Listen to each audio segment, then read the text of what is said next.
मंच पर उपस्थित गुजरात के प्रथम नागरिक,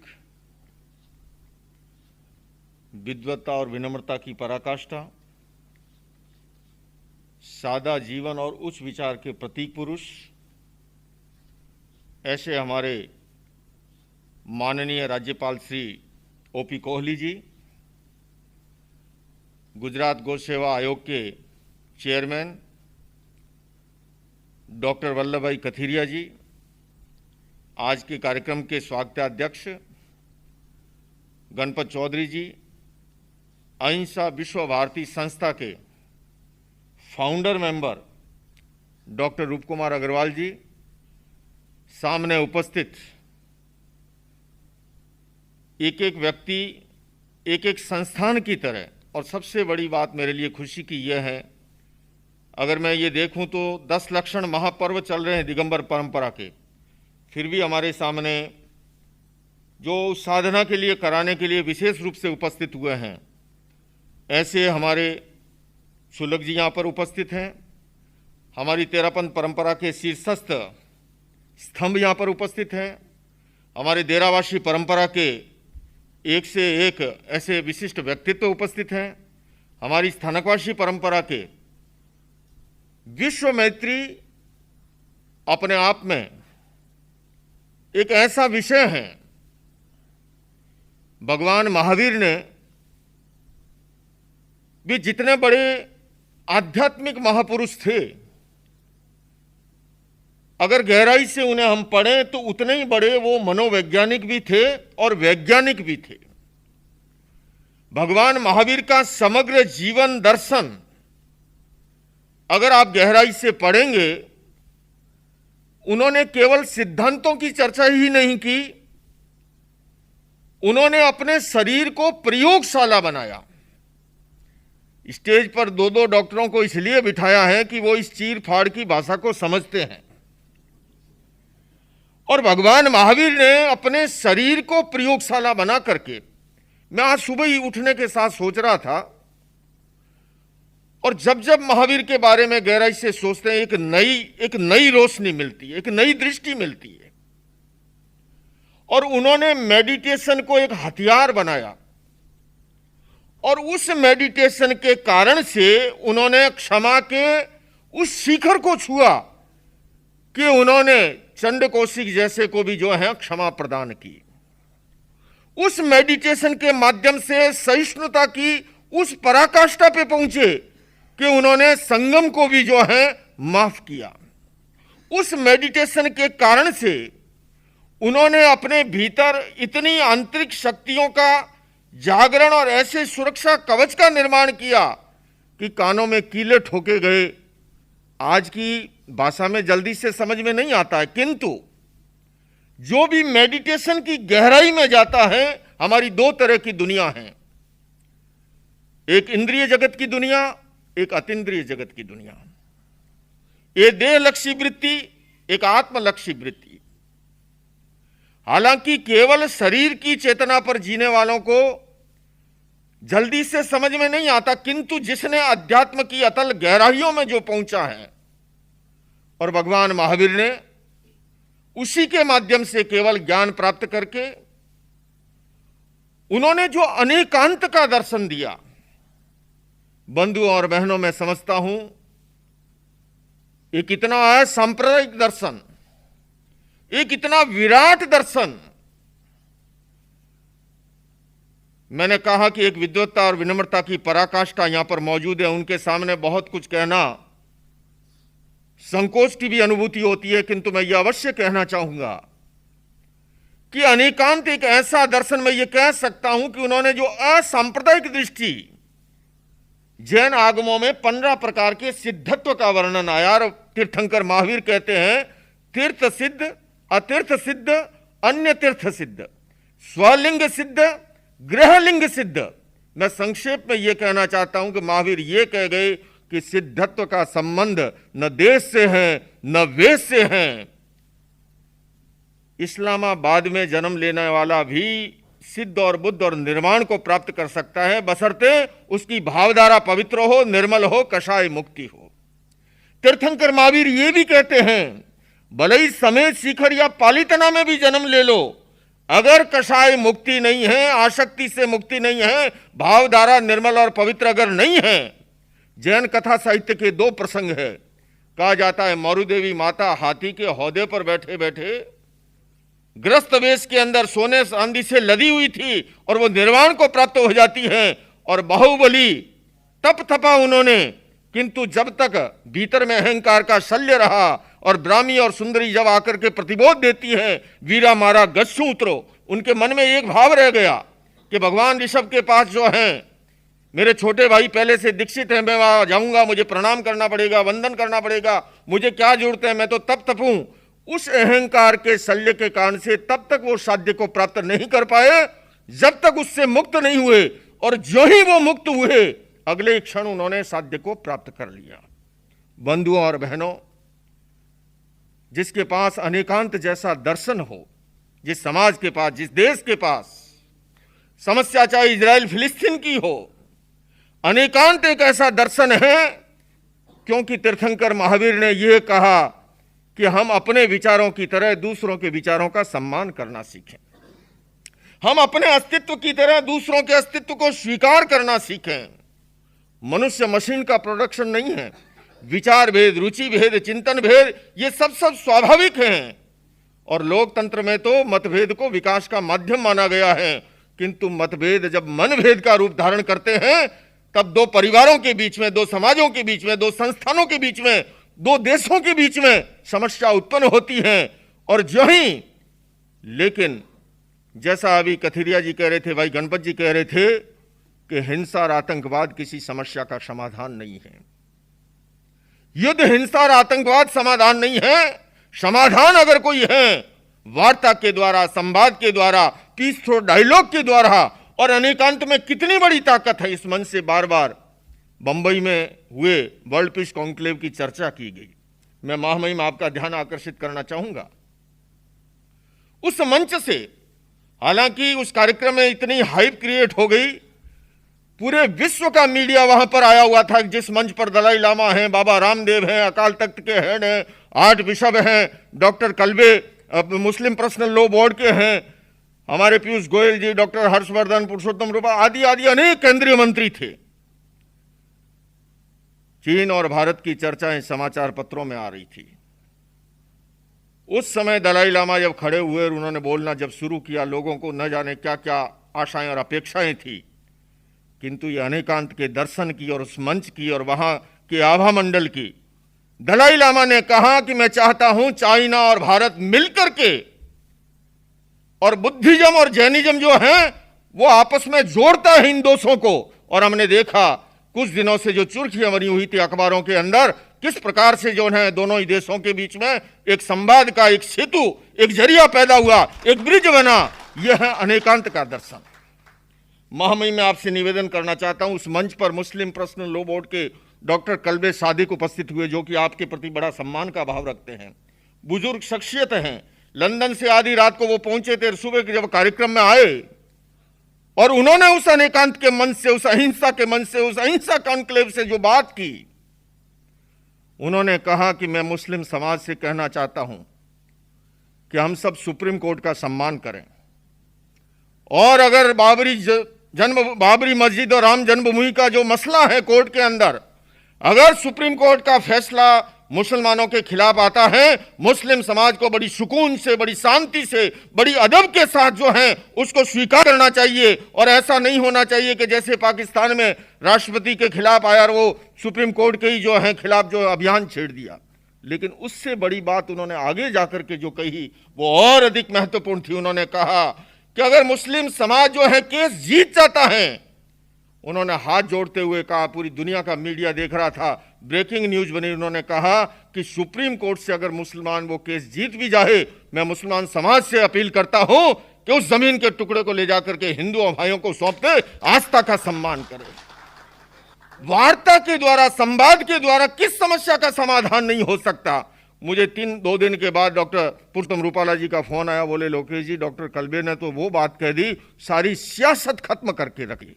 मैं बंधुओं और मैं छोटा सा आपसे निवेदन करता हूं, मैंने अपने जीवन के अंदर जब भी ऐसे भले ही समाज और डेरा के बीच में अब तनाव हुआ था बहुत वर्षों पहले सन 2007 में। भले ही जो है मैं इस बारडोली की अगर चर्चा करूं, इस गुजरात की, हर गणेश चतुर्थी फिर जो है एक तनाव का वातावरण बनता था।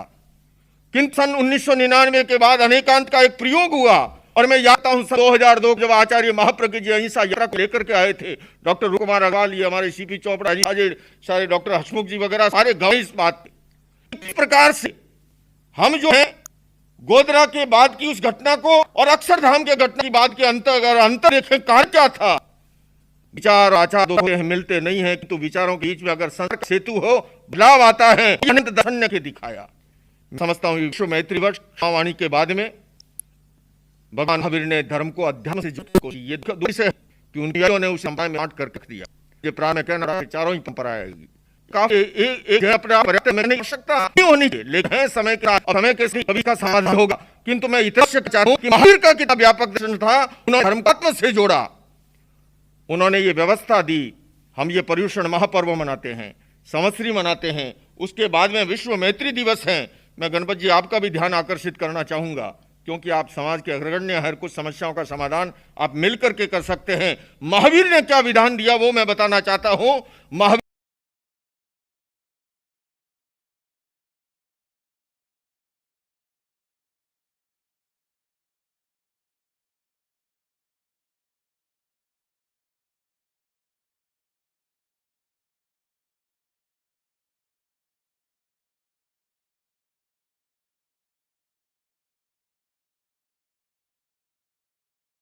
उसी दिन उसको अकाउंट्स क्लोज करना पड़ेगा। जिसको वीतराग बनना है और संध्या के प्रतिक्रमण के समय तक अगर वो आपस की किसी भी बात को लेकर के मनमुटाव हुआ है, उसको खत्म नहीं करता है, वो वीतराग चरित्र को प्राप्त नहीं कर सकता, वो अगले दिन तक उस वैर को ले जा नहीं सकता। दूसरी अवस्था है वो है मुनि की। जैसे मैं आपके सामने एक प्रतीक के रूप में खड़ा हूं। ये मुनित्व और श्रावकत्व ये कोई बिल्ला नहीं है, ये कोई टाइटल नहीं है। कहा गया कि एक मुनि अगर 15 दिन के अंदर, मुनि भी छदमस्त हैं, बड़े छोटे के बीच में अनेक ग्रुप होते हैं, किसी कारण को लेकर के मन में ऊंच नीचता का भाव आ सकता है, स्वाभाविक है। किंतु 15 दिन के अंदर पाक्षिक प्रतिक्रमण करते हुए वह उस बात को नहीं बुलाता है, तो 12 रुपये की तबीयत करके घूमता रहो। तो यहां आकर के अगर हम अवलोकन करें,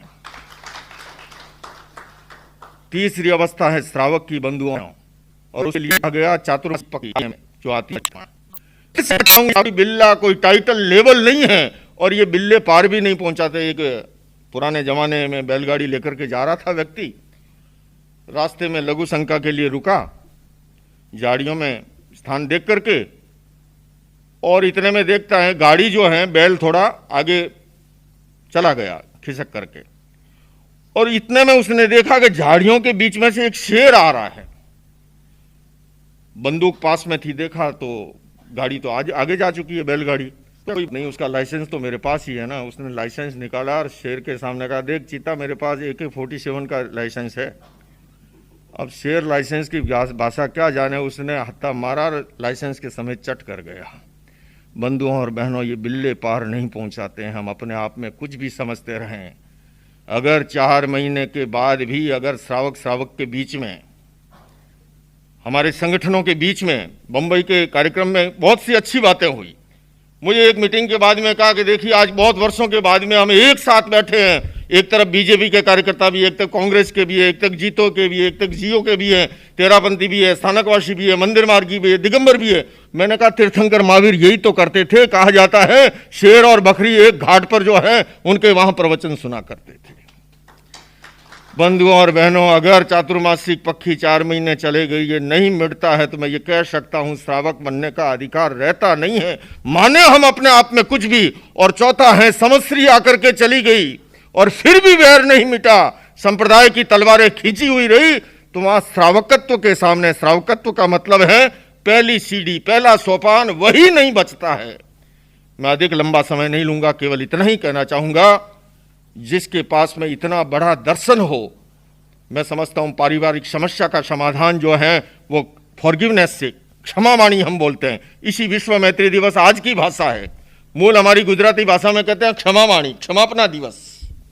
और फॉरगिवनेस की कितनी बड़ी ताकत है। अभी डॉक्टर साहब कहते थे साइकोसोमेटिक डिजीज, एक बहन को एक व्रण हो गया पेट के अंदर, अनेक हॉस्पिटलों में दिखाया। मैं एक सत्य घटना बता रहा हूं आपको।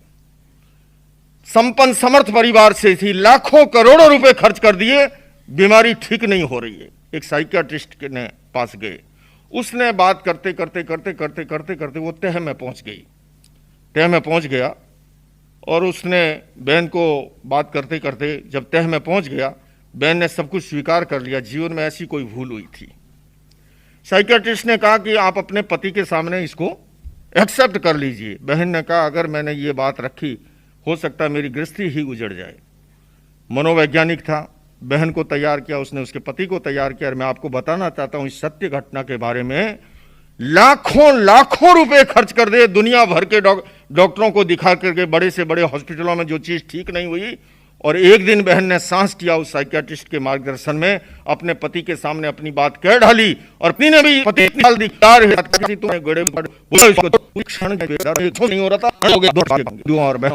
मैं एक मसले इतना ही अवश्य कहना चाहूंगा, हम इस विश्व मैत्री दिवस को केवल चर्चा का नहीं बनाए विषय, हम अपने परिवार में, अपने समाज में, अपनी संस्थानों में, और मैं गणपत जी आपको ये दायित्व देना चाहता हूं कि आने वाले समय में आप अपने कंधों पे लीजिए। आप युवा हो, आपके साथ ये युवा सब जुड़ने को तैयार है, इस दिशा में समाज को ले जाइएगा।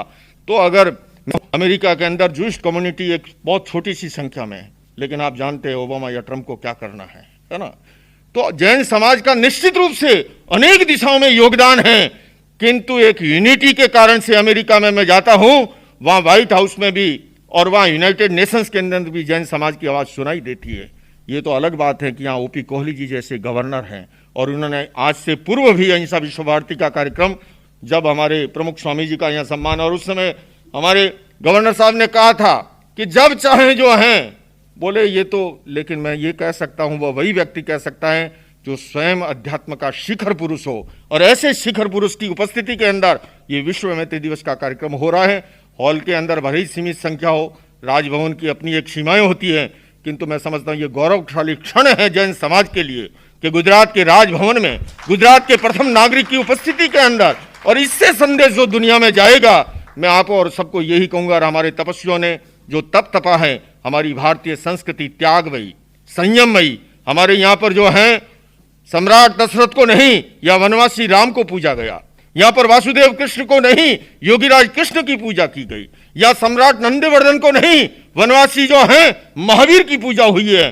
तो आज इन तपस्याओं का सम्मान हुआ है, ये किसी व्यक्ति विशेष का नहीं, ये उस त्यागमयी संस्कृति का सम्मान है। और भारत की ये विशेषता है अनेकता में एकता की, सर्वधर्म सद्भाव की। और बंधुओं, उसी विशाल हृदय से हमें ये छोटी मोटी बातें हैं, हम पथ मतांतर से ऊपर उठ करके हमारा समाज, हमारा देश और हमारा हर व्यक्ति जो है कैसे अधिक जो है विकसित हो, खुशहाल हो, अहिंसा, संयम और मैत्री की स्थापना हो। इसलिए मैं आपको आह्वान कर रहा हूं कि आओ मिलकर बैठें, आपस में बात करें, आओ मिलकर बैठें, आपस में बात करें, 4 कदम ही सही चलने का साथ करें।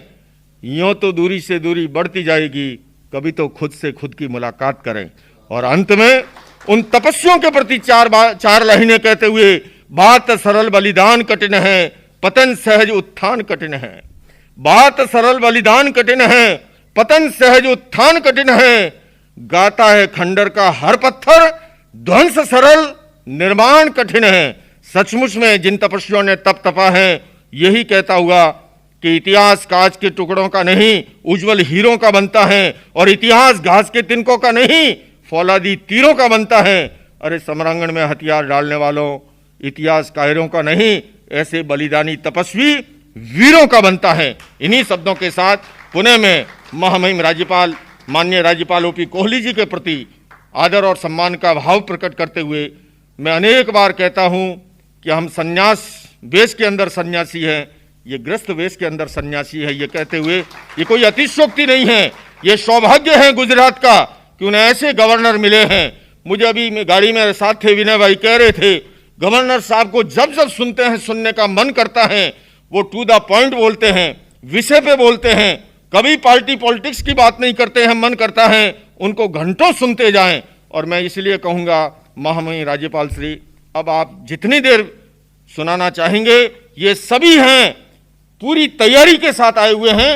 आप इन्हें आज अमृत रसा स्वादन से इस तपस्याओं के पारने के अवसर पर, क्योंकि ये हमारे यहाँ जैसे ईद मिलन होता है, पार्टी होती है, क्षमा वाणी का आपने ये पहली बार जो ये कार्यक्रम किया है, और उसके अंदर भी जो अभी आप अमृत की जो घूंट पिलाएंगे वो निश्चित रूप से एक संबल प्रदान करेगी। इन्हीं शब्दों के साथ ओम अरहम।